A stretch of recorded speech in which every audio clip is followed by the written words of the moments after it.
Hi, this is a supplementary lecture to the Executive Black Belt course, or just really a general analytics discussion on a subject called transformations. Or another word for it is re-expression. Now, we're going to focus on a couple of things here. Sort of like, why would you want to do that? And then how, in a couple of different circumstances. Okay, so the two situations where we'll cover is in this is well, let me just start by saying here's sort of the background of this, and that is that a transformation or a re-expression, a lot of people get kind of nervous about it, or they think it's fishy, or they think that there's something going wrong. But we're already actually used to transformations in everyday life. Let me just give you a very simple example. This is about as simple as it comes. I can express something, I can measure something, and I can say that it's an inch long. And if somebody comes to me and says, no, it's 2.54 centimeters long, we already know that that person or we have done some re-expression, and we're both right. Or we could both be wrong, I suppose, but we're both giving the same answer. 1 inch is actually equal to 2.54 centimeters. We convert between these things fairly naturally, and it's easy for us to do it. Same as converting from currency like dollars to pounds. That's a very simple transformation. Okay, so that's just the sort of the tip of the iceberg of transformations. There are other transformations that we don't even know about, like, for example, in acoustics, or the study of acoustics, or the reporting of how loud something is. The standard way of doing that is listing it as a ratio. So when we talk about a rock group, like The Who, it used to be talked about how The Who is the loudest rock group. We look at that as a ratio of powers between what sort of sound waves hitting our ears, if we want to look at it scientifically. And we look at the ratio of the power that The Who was generating in terms of what was hitting our eardrums compared to, say, the sound of a normal conversation. So we would look at that ratio of powers, say power 1 to power 2, some reference, I'll call it power reference. But we look at it in decibels. It turns out that something like, instead of saying The Who is 100 million times louder than that normal conversation, we might say that The Who is, say, 100 decibels louder. So it makes this really large number more accessible to us. And so that's one of the reasons why we use it. Another place where we know about essentially a log transformation. A decibel is an example of a log transformation. Another place where we use sort of like a log transformation is in the Richter scale in earthquakes. It turns out that, for example, to go from a 5 to a 6 isn't an increase in intensity of simply a factor of 5 to 6. It's a factor of about 32, and that turns out to be an approximate logarithmic scale, or it is a certain type of logarithmic scale. In any case, we're used to these sorts of things. If you're in engineering, you're very used to this concept. The general concept of why you'd want to do a transformation is exactly the same as to an analyst, to a data analyst, as lots of other things are in everyday life to us. So if you're not a data analyst, think of it in terms of, maybe think of it in terms of the following. If you're a Six Sigma or Lean practitioner, one of the things that you know is by looking at the world through a process lens, you can often provide a different perspective to understand things, and understand things more deeply in some ways, or maybe just in a different way, so that you can communicate and make powerful changes. It's the same way with the transformation with data. you're transforming it into something that makes the data more transparent to you, or maybe easier to manipulate mathematically, or maybe easier to see things. Okay? So that's the way we want to do it. And we're all familiar with that. You know, you have a doctor look at a cut, and the doctor sees all sorts of things that you don't see, and that's the value of it. That's the same with this idea of transformation. It's a trick. It's a trick in your tool bag as an analyst. So let's kind of look at the two cases where, so that's the what, or that's the why, and I want to add in the how, not only how but also when. So when does your spider sense tingle? When does your analyst sense tingle? That says, you know, maybe I want to get a transformation. I'm going to give two cases and two examples. Okay, the first when is, number one, is when I have skewed data. I'll just say skewed data. It doesn't have to be skewed data, but it's very often. Skewed data is making it hard for me to see.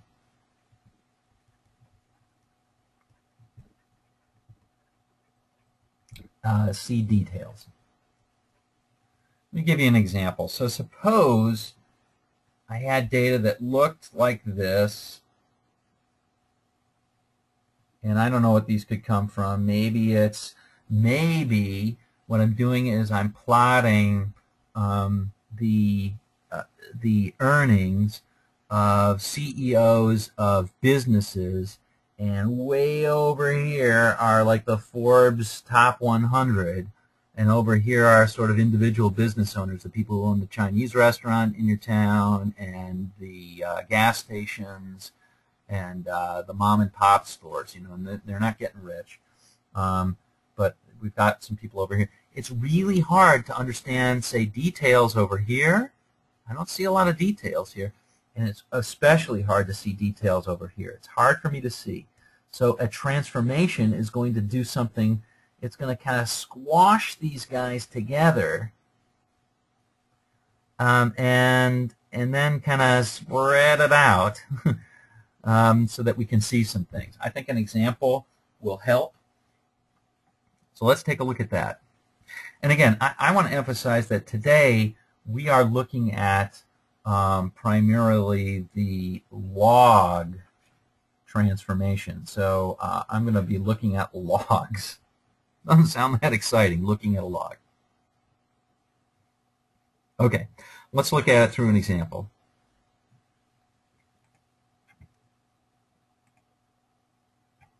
Okay, so in this particular example, what we are looking at is the following. We have a company that looks at that puts things through procurement, like many things do, to make you know, if you want to get something, like you want to get the office supplies, or you want to get a new monitor for your computer, or you want to order chairs for your working group, you send it through procurement and they get it. Or maybe if you want to hire a vendor, same sort of thing. So we're looking at the time for a number of different transactions, the time that it took. I'll call that the service time, or the procurement time. Procurement time that it takes. And if we just had data that looked like this, we might be interested in saying what's the shape of the data and all that. Well, let's just go ahead and take a look. In this case, we have a num, right? So we might do a one num analysis if we're using Excel stats. Let's take a look at that.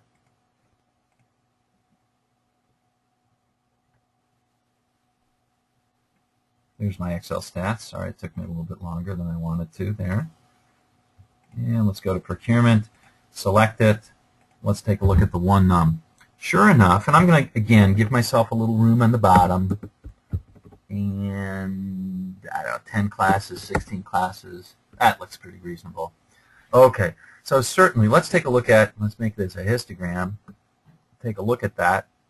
And I think that pretty much everybody who's looking at this point is going to realize that, yes, this certainly looks like it's skewed data. And in fact, if I wanted to draw a curve, I might draw, I think maybe people wouldn't argue with this curve.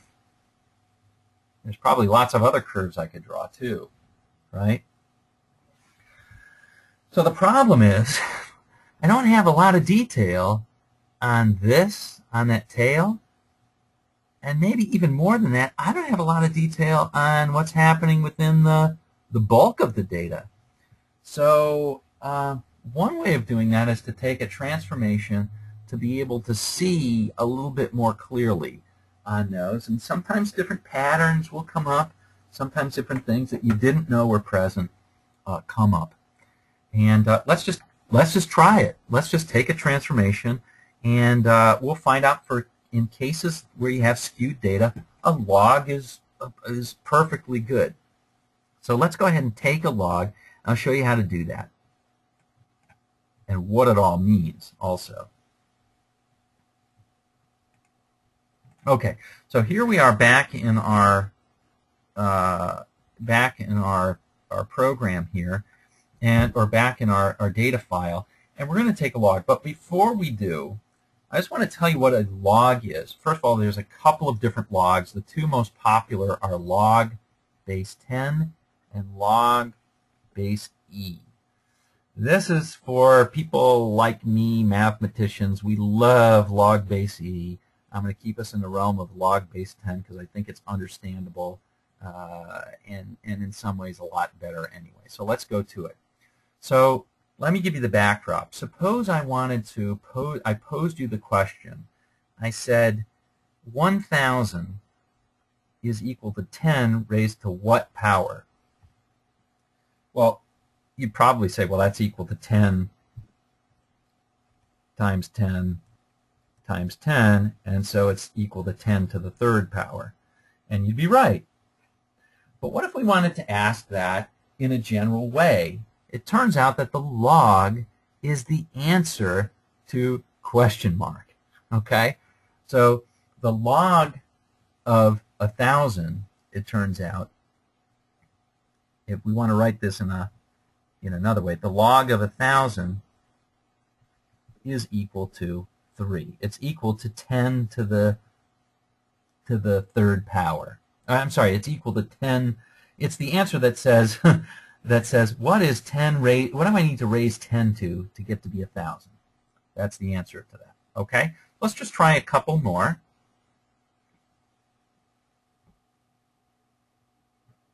We erase that, and let's just try log of 10,000. You should recognize that's equal to 4, right? It's 10 to the fourth power. How about this is maybe a little bit different one. How about log of 1,000,000? Well, that's equal to 6. So now you see that what we're doing is we're squashing. There's one thing that we're doing is we're writing a big number very compactly, right? It takes a lot less energy and time to write 6 than it does to write 1,000, and it takes and it's a lot closer. So 3 is a lot closer to 6 than 1,000 is to 1,000,000, right? So we're kind of squishing that scale down. I'll do one more just so that you get this one too. The log of 0.001. What is that? Well, it turns out that that's minus 3, right? 10 to the minus 3 power is 1 over 1,000, and it works that way. Okay. We'll write one more, and this is just to give you some thinking on this. The log of, we can also do things like log of, what's the log of 3,000? Equals question mark. Well, I'm not too sure, but I can put some bounds on it. I know that the log of 1,000 is equal to 3, and the log of 10,000 is equal to 4. So I don't know exactly what it is, but I know it's between 3 and 4. Okay, I know it's between 3 and 4, so that tells me something. Now, there's lots more to logs than just doing transformations, but we're going to stop there. The idea isn't to teach you all about logs. The idea is to get you through with understanding basically what it is and being able to use it, okay, and reason with it a little bit. So a log can help you. It squishes in the numbers a little bit. And we're going to see this. Okay, so how do you do it in Excel? Well, it's pretty straightforward. I'll blow this up so that we can see it. I'll call this the log of PT. Okay, and it's simply equal to this. Equals log, not L-O-O-G, not the log, it's the log. And by the way, it has a number and a base. If you wanted to add in the base, like if you wanted to do a base E, which is approximately 2.718, wish I could forget that and purge my memory, but that's okay. It's there forever. Or we could put in the log of base 10. The default is 10. So we'll do that. And then we'll check to see that we got it, right?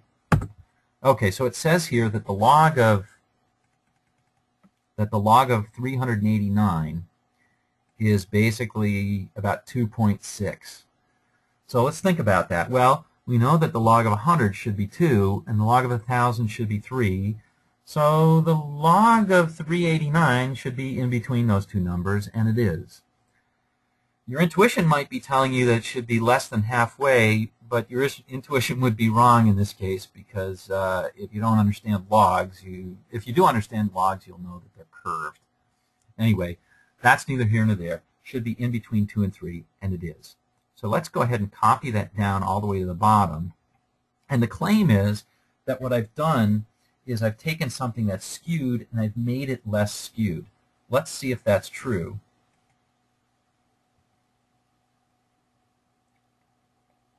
So if I do one num, I can replace that. Now, this is our original procurement. Let's take a look at the log of PT. And voila, look at that. Check it out. We did, in fact, make it so that it's all squished, right? And, in fact, we can see something that we couldn't see before. Isn't that cool? That's pretty cool. So if I were on a process improvement mission, I might want to say, aha, I don't have any other data, but I'm questioning maybe I've got data in a couple of groups.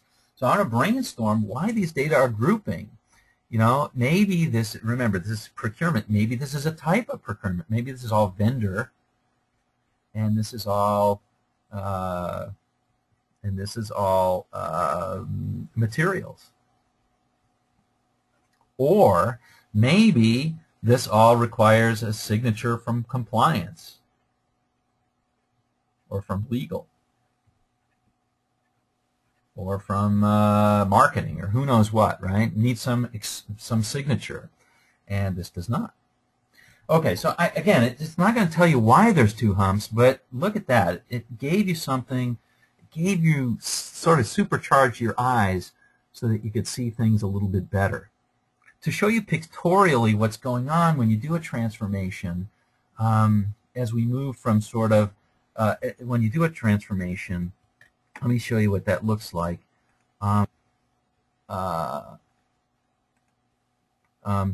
Here we have something where, in fact, I've got a normal probability plot there up there as well. I've set this up. This is a program called Data Desk where you can actually do transformation sort of live. I'm going to move this from 1 all the way to 0, and when we get to 0, that will be a log transformation. But you can see that these are intermediate transformations of different mathematical expressions. Oops, I didn't put on the automatic update. Let me turn on the auto update. There we go. I'll start from here. This is our original data of the procurement. And as I move toward the log transformation, you can see what's going on. I'm squishing in the right-hand side so that that long procurement time now is re-expressed as a number that's a little bit different. And my eyes are beginning to see better. Look at that. Now I've got those two vampire teeth kind of staring out at me. If I keep going, I can create a skewed distribution the other way. Not sure why I'd want to do that, but I could. There's my log, and I'm going to stick with it. Stop with the log. Now, there are some things that when you transform them, they actually become more symmetric or more normal. And a lot of people think that's maybe the main reason why you do a transformation. I'm going to show you one of those. and it can happen, but it's not the main reason. Again, I want to emphasize, you don't have to have normal data to do statistics. You don't have to. All right. Many things don't require that. But here's an example of data, and we're just going to do this 100% data desk. And this is from time to complete a medical service. There was an in-house, a countywide health service, health system had a in-house health service that they could administer care in the home for non-threatening non-life-threatening medical conditions, some of them. And so in this, you would request for the service, and then they would show up within so many hours. And they were looking at, say, 24 hours thing. And in this case, if we did a histogram of that, it looked somewhat like this. And I could do a normal probability plot to show you the data are not normal at all. Where are you? There you are. Do my little box-Cox transformation, which I'll do the log. And regression line, okay. You know, I turn on the automatic update, turn on the automatic update. Good, good, good. And, oh, let's turn on the red. Not sure why I like the red, but there, I turned on the red. Oh, not sure why I can't do that. Okay. Just come back to here, and let's check out to see when we do that transformation. In this case, when we do a log, bam, the data turn out to be much more normal. There's my normal probability plot. Look at that, all along that line. Here's a histogram just kind of for general proof. Histograms are kind of crummy when you don't have a lot of data. Less than 50 data points is kind of rule of thumb. Yeah, we don't have anything that's even, you know, but it's certainly, there's no reason to reject normality here. When we look on here, yeah, the data look very reasonably normal. Normal is a pretty good model here. So that can happen, and we can do capability calculations if we wanted to in this re-expressed form.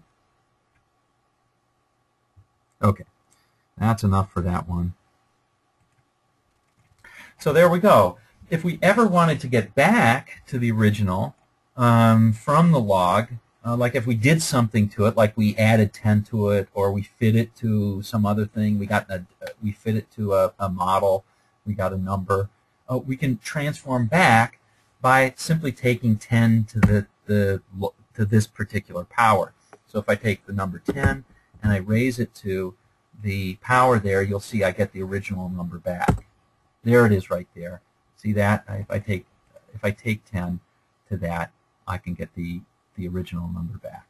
Okay, so that would be helpful if you like plugged into an equation that the result of which was the log of something, and you wanted to go back to the original units. Like suppose you were predicting something in dollars, and you wanted to get back to the original units. You could do that by taking 10 to the x power. We're going to actually do that in an example. So that's the first example, I think, and hopefully what you got out of that was that when you do the transformation, it can sometimes, you can start with something that you can't really see very well. Not sure why it moved on me there. Let me move it back. I probably touched it. This Excel is pretty touchy. Okay, I might start something where I can't really see over there, and when I take the log, I can start to see with clearer eyes that maybe it's a tool that it's like a microscope, or like Holmes's magnifying glass. Okay, so that's the first real reason. I want to show you a different reason, but equally powerful, maybe even more powerful reason to keep it. So let's go back to our blackboard. Okay, so skewed data is making it hard to see the details. The second reason of when, and we're also doing the how at the same time, is specifically in linear regression, And I'll just say to to make regression more robust. Now we're also going to find, and this means when we look at the residuals specifically, when we look at the residuals, remember we look at the residuals to see if the assumptions of the regression model are met. When we look at the residuals, we'll eliminate patterns or eliminate patterns, or more importantly, eliminate the non-constant variance.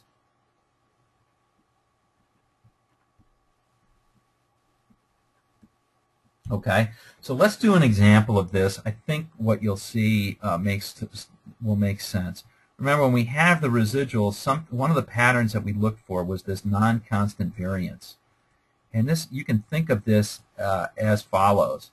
If this is my x and this is my residual versus predicted values, or residual versus the values I'm trying to predict.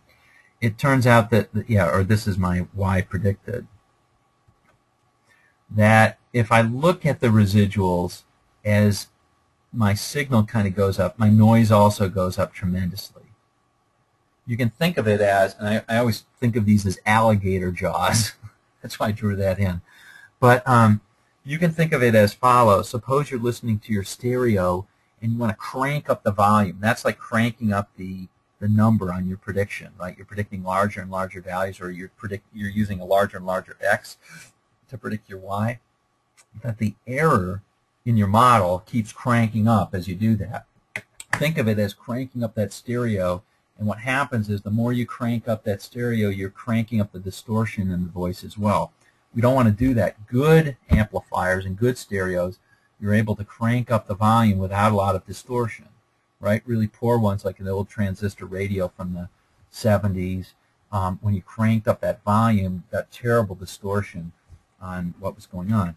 So we might want to apply a transformation to help us with that. Transformations can be very valuable in that. Let's take a look at that. And for this, we're going to look at some financial data from 1986. Now, that's a long time ago, and you might think things have changed, but you know, there's an expression. It's amazing how things change. When things change, how much they stay the same. We're going to look at an example from this. So in this case, we're looking at the Forbes data.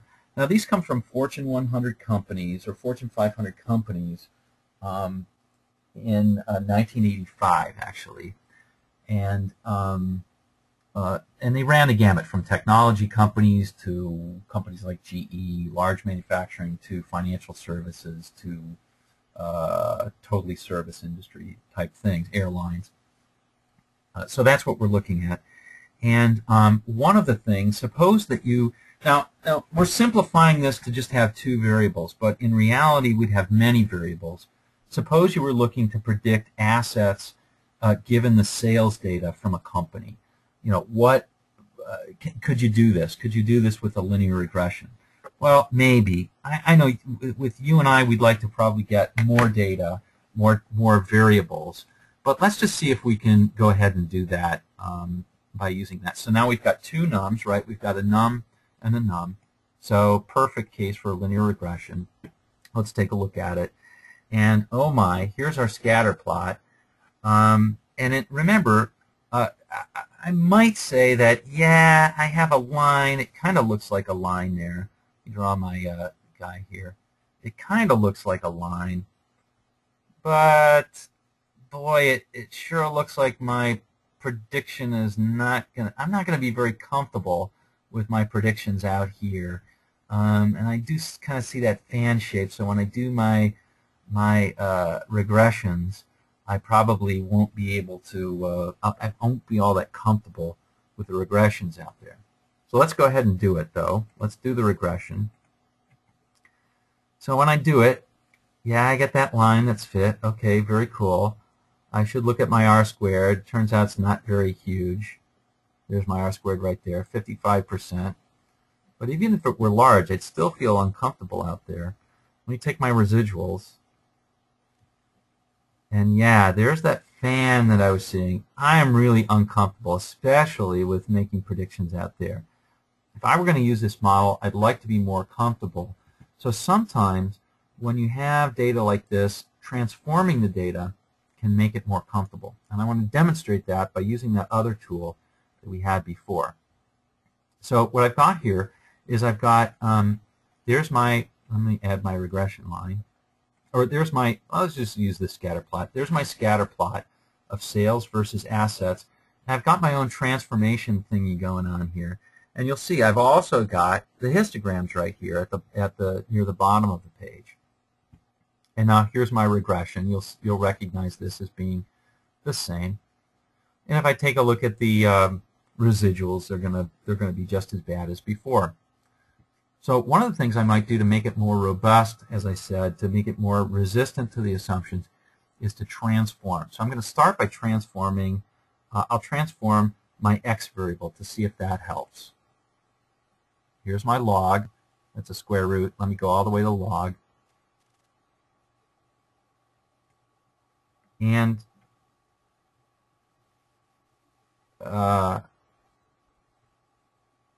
there's my transformation of looking at the sales. Let's see what's going on. Oh, got some fixed scale problem going on here. Let me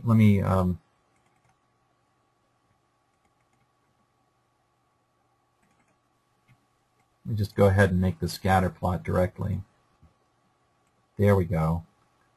Turn on the automatic. I didn't know why it wasn't updating the scale correctly. So let's go back to our original. There's our original. Okay, you'll recognize that. That looks all very similar. So I'm going to start out by transforming the sales. I'm going to take the log of sales. And there you go. And you can see what I've done is I've shrunk down what used to be a huge number, like in 40,000, 50,000, and I've shrunk it down to converting it to like a number of 11. And you can see it's equalized. It's helped me see a lot of the more of the detail here. Now I'm going to, and it's also made the data happy circumstance. It made the data normal. You don't have to have normal data for in the original variables for a regression, but we want the residuals to be normal. And it turns out that your bets are better if everything is normal. Again, it doesn't have to be. I want to be careful to emphasize that. Let's see now when we transform assets as well, and look at that. So now I'm much more comfortable recommending that we do a regression here as opposed to regression in the beginning. I'm much more comfortable with saying, yeah, I'm fine predicting things out there. I have data that's there. Now, isn't that interesting how that all happened? I want to show you one other happy circumstance. I mean, really happy circumstance. You can start to see patterns here that you see before. And this is pretty interesting. I find it pretty interesting. I'm going to use my lasso to circle a few of these points. Some of you might think that you see a pattern right there, kind of a linear lineup of companies that are overvalued in terms of their assets by their sales. And in fact, let's color those red. I guess we have Christmas colors, but in any event, in fact, the kicker, and the reason why I didn't tell you before, and why it all goes around, is it turns out that each and every one of these companies that's overvalued was a financial service company or a bank. And we all know about the great savings and loan scandal in 1986. A lot of these companies were heavily invested in junk bonds. And here's one place where you could actually tell where they really kind of stuck out like a sore thumb. But you wouldn't be able to see that without taking that log transformation. Okay, so hopefully that helps give you a good idea for why you might want to do that. And one last thing, let's take a look at the residuals just to make sure that the residual versus predicted did get better. And there we have it. There's our, whoops, I shouldn't have left in the, let me just take out those. The patterns are still there. And by the way, if you wanted to improve your regression, you might want to take into account whether making what's called an indicator variable, of whether or not the company was a financial service company, and that might also help you make a better prediction for what their assets should be, and that would take out some of that in the residuals as well. But certainly this residual passes the sniff test of is this a reasonably robust model to use. It may not be a very good model. In fact, when we look at it, there's our R squared, 33%. We would certainly want to add more variables into this to make better predictions. So it's not a very good model, but I'm not afraid to use it. I'm not afraid to break it in the way that I was before. Okay, so that's it. Now I just want to do one more, make one more comment. So to do that, I'm going to have to actually note what my coefficients were and what my constants were. So here I have log assets equals 3.5 plus 0.587 times sales, right? Times log sales. I want to make clear of this, right? Okay. So let's go back to our original data here, and what we did, and I want to make sure that you get this, is that we now have a model, but it's a little bit, and this is kind of annoying. I think you're going to get a little bit upset at me maybe. We have a model not for assets, but for log of assets based on log of sales. Yeah. So instead of our original thing, we have log of assets. I'll just call it L assets. LAS is equal to 3.5. This was the model that we just fit, plus 0.586. I'm sorry, 87. I'll just call it 0.59 times the log of sales. So this is the downside or the dark side of all this. You might ask the question, well, what if a company had 10,000? I think that the numbers were originally in millions. But what if a company had 10,000 in sales? What would be the assets that they would produce? We have to take that sales to log sales, plug it in, and then we get log assets, and we convert that to assets. Ugh. So how do we do that? Well, first, let me just do that, and I'll plug into the equation. Okay, let's just do it all in Excel. And first of all, I'll put in our handy dandy model. So our constant was 3.5, and our coefficient was 0.59. And then so I'll say here's the log of assets produced by the model, and then here's what assets predicted.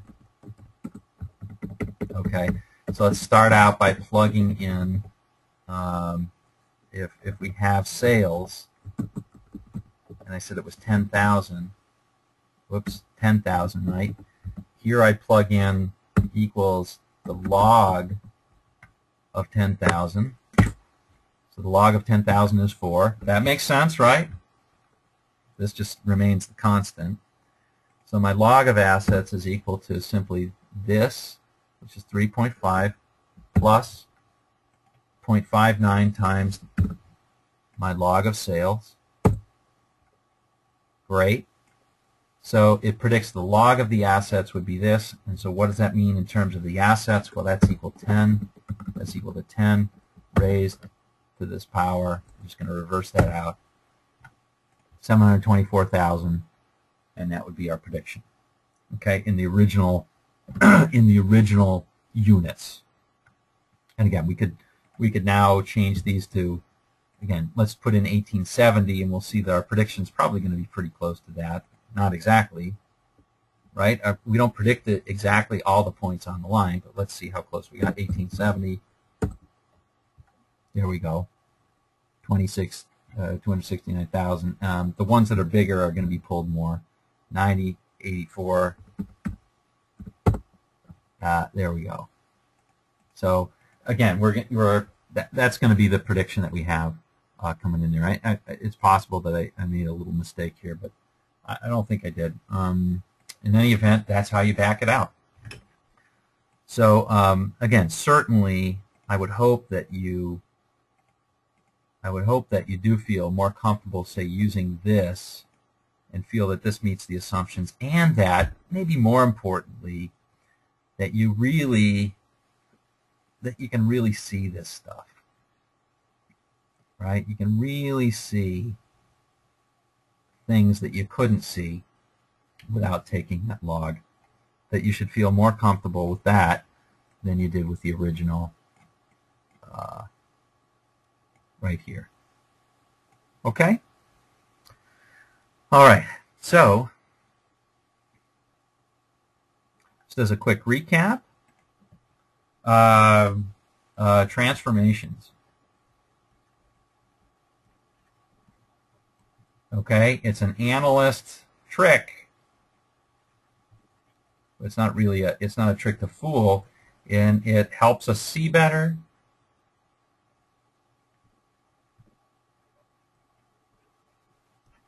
For that, you should remember the procurement example and also the regression example where we found those financial services companies.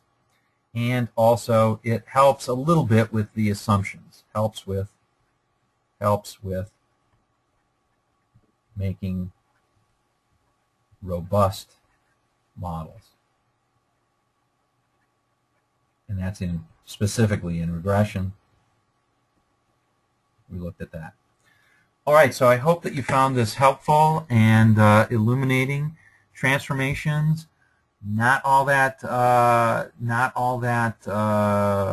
complicated when it comes down to it. Try the log, okay? Try and get used to doing the log transformation.